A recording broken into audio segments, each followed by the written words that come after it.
Scientific evidence is very useful when it comes to discussions about the origin of life, the universe, the age of the earth, and so on. Indeed, there are many lines of evidence that confirm that God did create the universe supernaturally several thousand years ago, just as the Bible teaches in Genesis.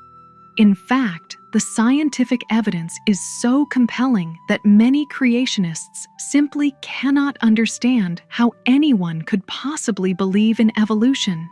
Yet, evolutionists who are aware of such evidence remain unconvinced. Apparently, scientific evidence by itself does not conclusively settle the matter.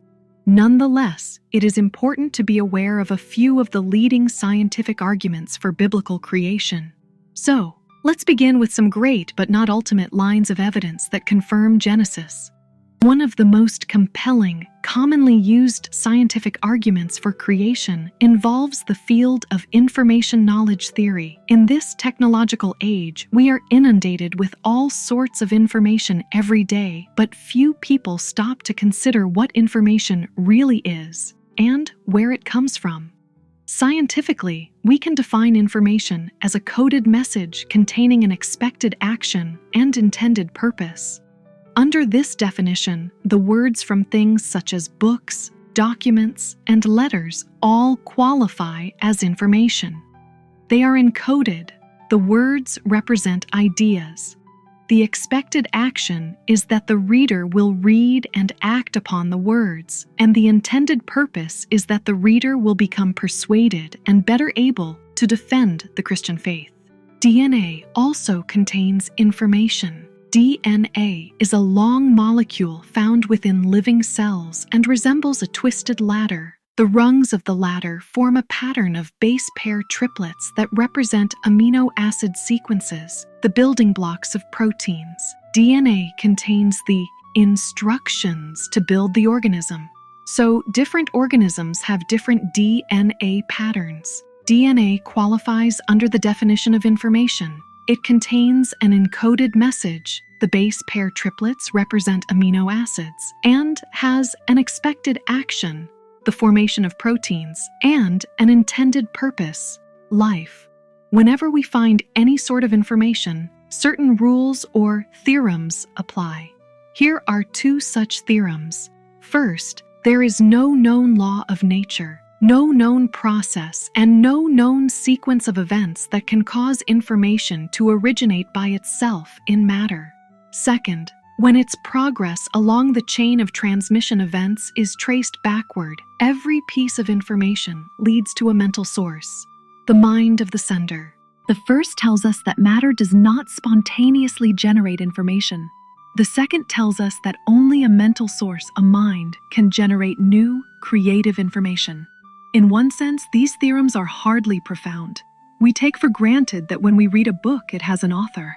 No one reading a book would conclude that it was generated by a sequence of typos that gradually accumulated over time.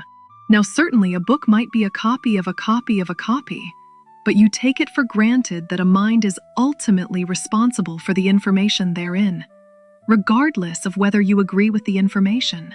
The theorems of information science confirm this. Likewise, these theorems tell us that life cannot have come about as the evolutionists claim.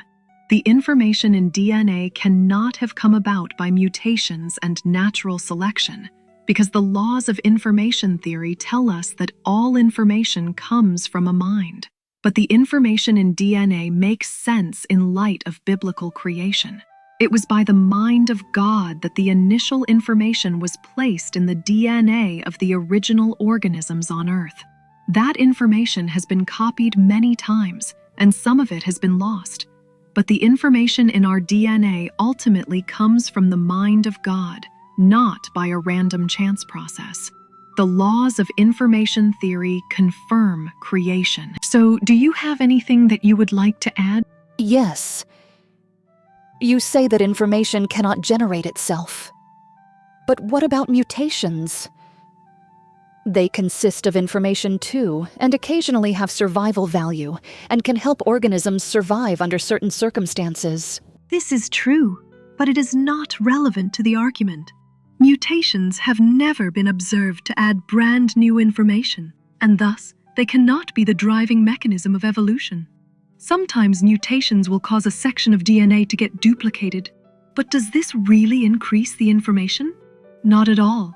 By analogy, a copying error in a book may cause a paragraph to get duplicated, but surely it adds no new information. After all, could you learn anything from the duplicated paragraph that you couldn't learn from the original? Creative information cannot spontaneously increase by chance. It is always the result of intelligence. The theorems of information theory tell us this, and our experiences confirm it. Well, you make some great points. But what if we just have not found the answers to those theorems yet? Given enough time, I still think that life could have evolved from single cells all up to what we can experience and test today. So, can you disprove that, Lady Mio?